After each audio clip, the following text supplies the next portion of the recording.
Hello, everybody. This is Angel Arts, and welcome to another Let's Interview the Finalists for the Dragon Age Tabletop campaign. This is my Season 3 campaign on the channel, and we are here with one of our lovely candidates, Ken. Hi, Ken. Hi. And today, Ken has selected David, one of the OG, one of the original, Yay! Pleasure to be here. and I should say one of the most requested of Ooh. the interviewers as well, and I don't blame them. Aw, you guys. They all want judgment to be placed on them. I mean, come on now. Who wouldn't want judgment placed by this man? Man, that sounds nice. I know the way to this man's heart. David and I have a very special relationship. I have yet to meet him in person, but if I ever did, watch out, David. But enough about our bromance. So Ken, I'm just curious, what was it about? Why did you decide to select David out of everyone else? Besides the fact that you like a good judgment every now and then. Well, I mean, first off, David and I have been talking for years, so I'm really comfortable with him. I have no problem just being relaxed, talking with him. Also, Maximilian has a really strong connection to the Qun right now, and my character is of the Qun, so I think, okay, it's possible they could meet, and might actually have an interesting discussion because of it, because he's in an alliance with them right now, so kind of a mutual interest. And David's an amazing role player. He's funny, he's relaxed, and yeah, there's just so many reasons. I think it will be good. I think it'll just be fun, relaxing, not nerve-wracking at all. Wonderful. All right. So as always, David, this is your show. This is your platform. All right. First of all, thanks for the kind words, Ken. Very nice. So I have a few questions for you. Okay. So question number one. So it is known that all role players have some sort of weakness. We're not perfect. So what would you say your weakness is, and do you have any plans to overcome them or work around them somehow? Yeah, something I've become very aware that is a bit of a weakness of mine is I can get very over-eager to roleplay, and sometimes I'll accidentally talk over other people. I don't intend to do it, but I'm aware I do it. So I'm trying to be better at just taking a step back, letting other people go forward, and just enjoying the show rather than pushing forward as much. Nice. And that's a good answer, because sometimes the great role playing happens around you, and you just the perfect timing to pitch in, and then just go back, let it happen. So question number two. So as a player, would you be more inclined to follow a clear and thought out storyline, or would you favor a storyline that could easily shift due to heavy improvisation and player choice, or do you want more a clear-cut path to go forward? Ideally, I love a combination of both, where a clear-cut story is there, but a DM's not going to railroad you into following that story if your party decides, we don't want to make an alliance with this guy, we want to go make an alliance with this person instead, kind of thing. So I prefer it being having a clear goal, but still having flexibility. Yeah, it's as a DM myself, I know it's tough to think on your feet, but it's also very, very rewarding. And I have no doubt that Hawk has even more DM experience than I have. So I'll be watching and judging Hawk for his game mastering, of course. No, as long as everyone has fun, and so far everyone has had a great time in all the campaigns. So I have no doubt that this will be the case as well. So question number three. Finger guns, apparently. So you mentioned in your audition that you played Dungeons and Dragons for 6 years, I believe, and it was 6 years since I played in the first Dragon Age campaign. By the Correct. way, You are correct. That is a lifetime ago. Young little David, by the way. Oh. Okay. Anyway, back to the question. So you've been playing Dungeons and Dragons for 6 years, and you looked at a few other role-playing systems. Can you go over your RPG history a bit? What systems you use? What do you have any memorable games you played? Just to gauge your interest in it and what you've been up to. Well, most of my experience is in Dungeons and Dragons 5th edition. That's the one I was initially introduced to. I was into RPGs for a very long time. I loved watching people RPG. And actually, it was watching your guys' campaign that really got me into wanting doing tabletop. So, timeline, it works out. Yeah. But mostly it's 5e. I played a one-shot of Vampire the Masquerade, which was very fun, but very complicated. Which, unfortunately, because it was just a one-shot, I didn't get a great feel for it, but I would love to try it again sometime. A few other games here and there. I've one called Honey Heist I've DM'd twice and made my own version of, called The Great Escape, which is monkeys instead of bears. Sure. It was fun. It was silly. Just a relaxed game. Other than that, though, I don't have a huge experience in different modules, I guess. I have played the Adventures in Middle-earth game.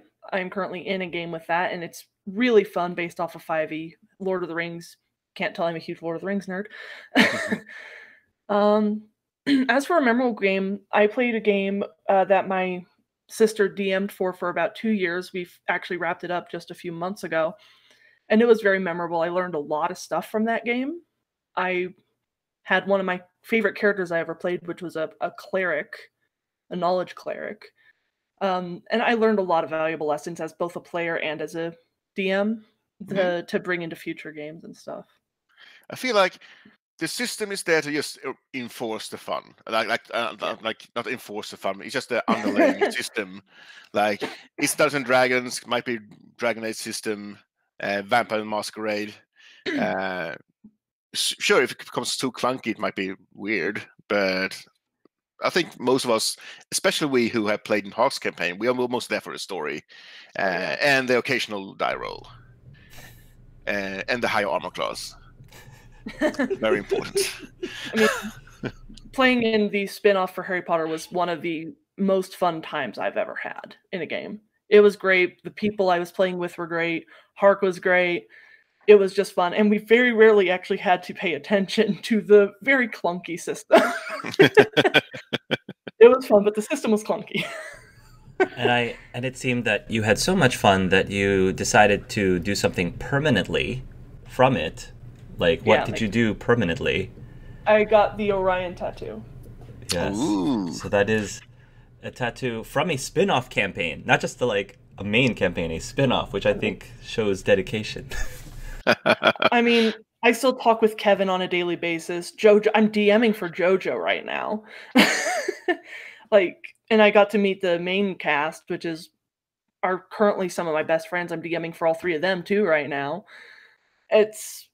I've made such great friends I can see lasting for a very long time. So it had a big impact. I'm happy to say that because I have seen that too. Like not only people are enjoying the process because of they might be in a campaign, but because of the people that they end up connecting to and meeting. So that makes me very happy to hear that.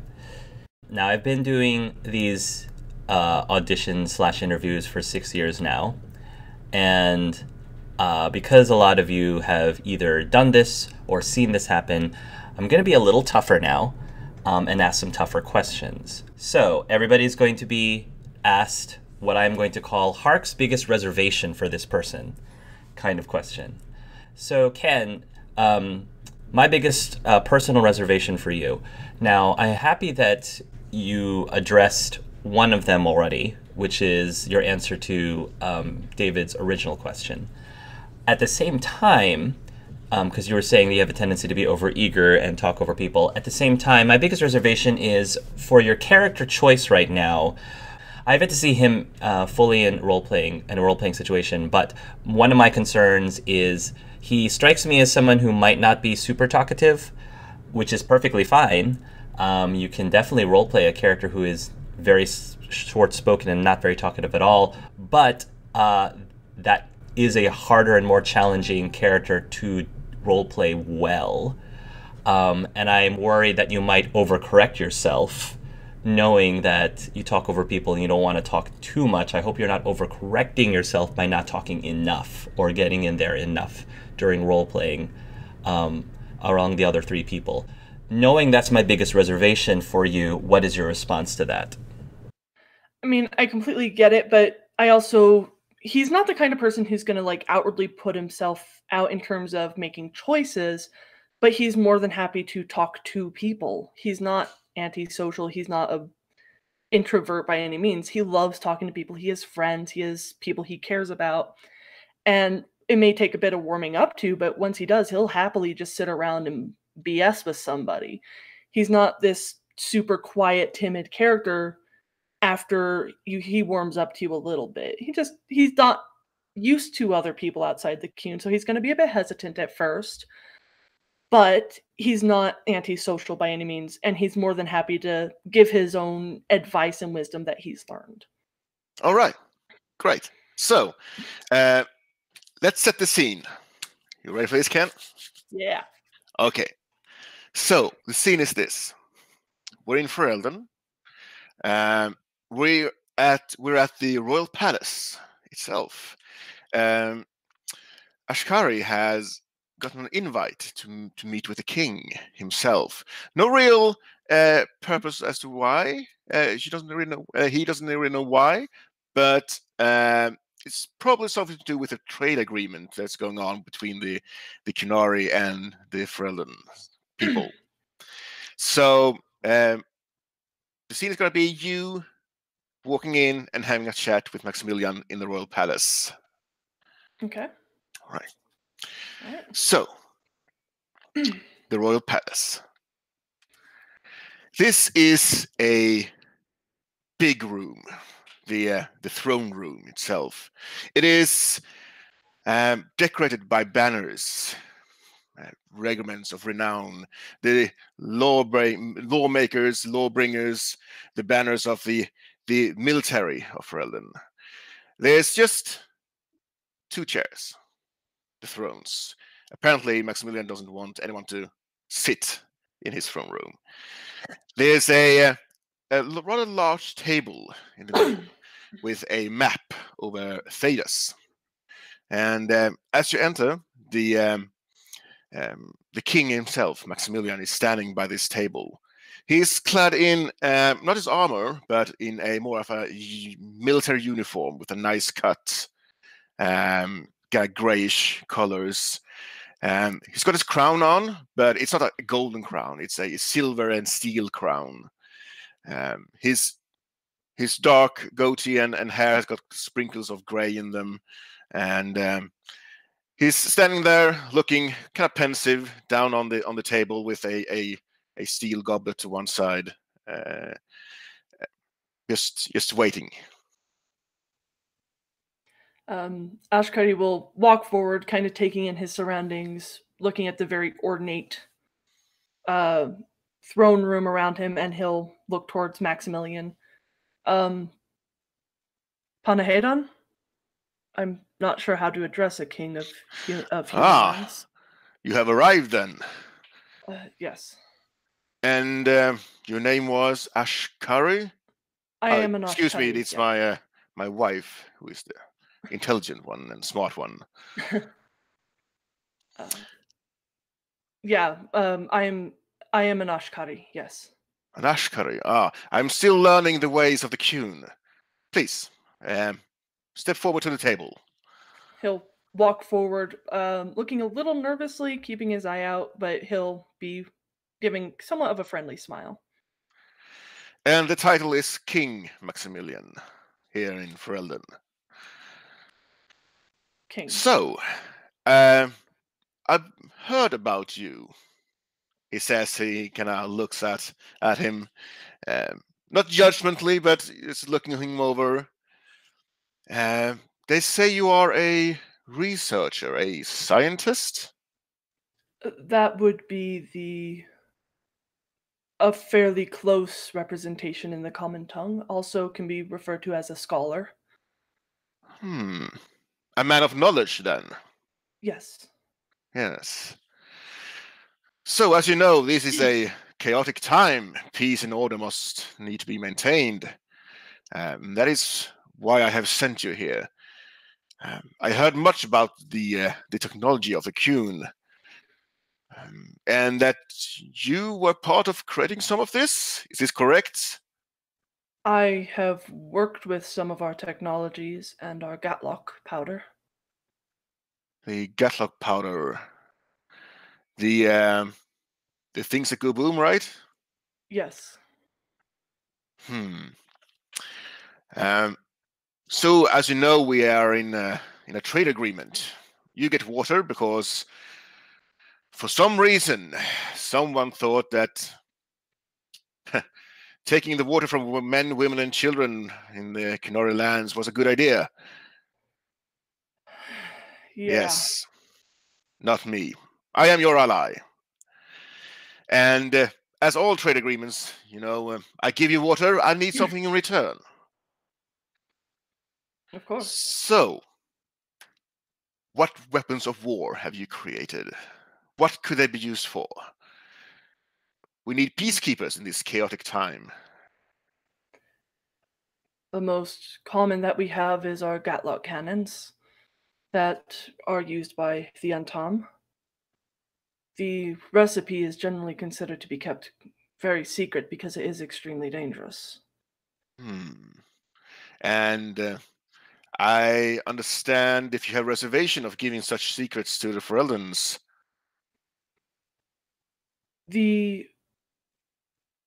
I'm trying to think of a way to put this. The reason I was confused when you asked me to come here. It is my job to gather knowledge and find out the truth, and to find things and learn information. It is not my place to make decisions for the qun. Ooh, interesting. Now you're starting to sound like my lawbringers. Perhaps there's a spot open for you. I'm honored, but unfortunately that would mean leaving the qun. Yes. And my position there. And I was in jest. Right. In any case, your knowledge is very important, especially in times like these. And I hope that we could come to an agreement. I just need to know a few more things from you, and you can go on your merry way.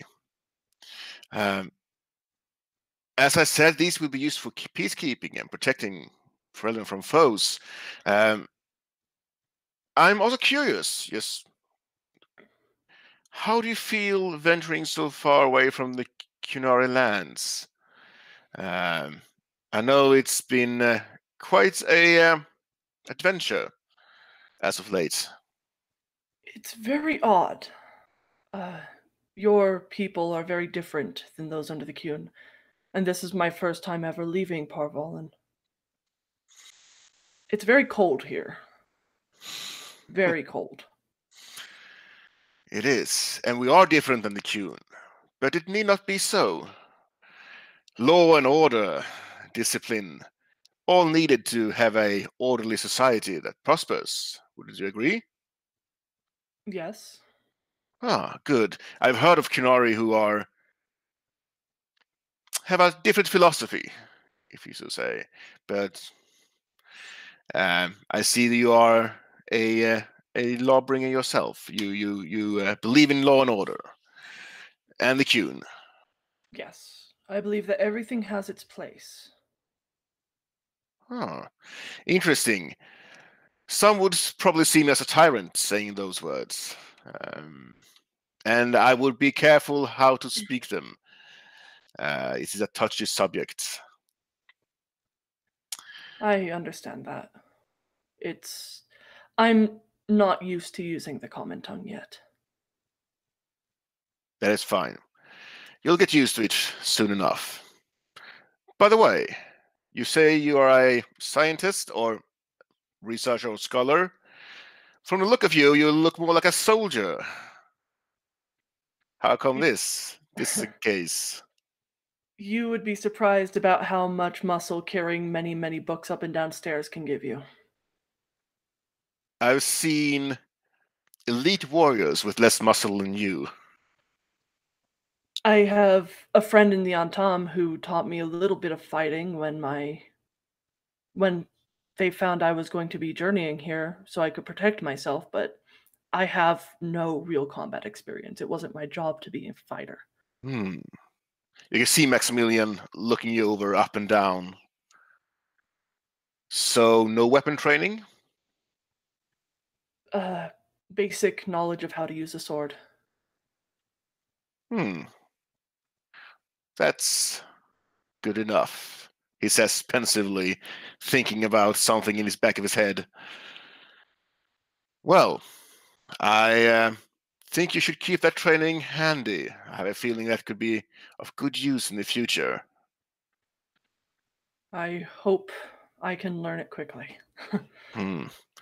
Also, speaking of the future, what do you see in your future here in Ferelden? I see you are traveling qunari. You have come here for a reason, yes? More than my summons. Yes. I admit I was hoping to find the one who created the airships. Talk to them. Yes.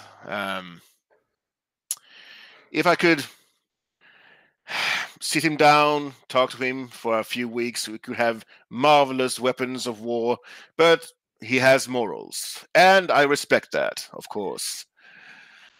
I mainly wish to find another way to end the drought, or at least aid it. Ferelden's aid is beyond welcome, and we are grateful for it. However, we cannot trust that it will hold 100 years from now. We have to think of our future as a group in a desert country that was already hard on water to begin with. Yes, you were cruelly beaten down. It will not happen on my watch. But when I die, I understand. It's a noble cause to care for your people. Good. So, you have this one chance to talk with the king. Do you have any questions before I let you go? I have many questions, but I suspect they would take several days to answer. You have one, he says, looking at his empty goblet. I'm curious as to many outside of the Qun do not trust us, especially those who consider themselves of the Bas faith. I think it's the Chantry. Mm-hmm. They look at us as barbarians. They held an exalted march against us once. Do you not fear their wrath in your alliance with us? Me and my lawbringers will deal with the Chantry if that's the case. We know the qunari to be more than brutes. We know your technology. We also know your affinity for warfare. Do not presume this to be a come here and let's be friends, no questions asked. You raise arms against us, you'll pay the price. As will the Chantry if they try to do something we do not. Wait, I have a phone call. Yes, honey. I get bread. Yes, of course. Anyway, as I was saying. It's the most peculiar technology. I've never seen that before. No, it's whoa, Cogs is amazing. You see the things he comes up with. I must meet him. Yeah. Thank you for that beautiful role playing, which I think not only got a lot of really interesting insight from Ken's character, but also what's been going on in Maximilian's side of things. So very valuable stuff. Thank you. Hello, I am Ashkari of the Qun. You should pick me to join this bizarre group of adventurers for a different point of view. Many look at the Qun as these harsh, brutal people with many negatives, and I can show you that there are good parts about the Qun as well. A different point of view on things such as magic and religion, and just bring a different voice that has not yet been seen by most of the people of Thedas. I hope you pick me. I thank you all for your consideration, and I look forward to seeing what adventures come.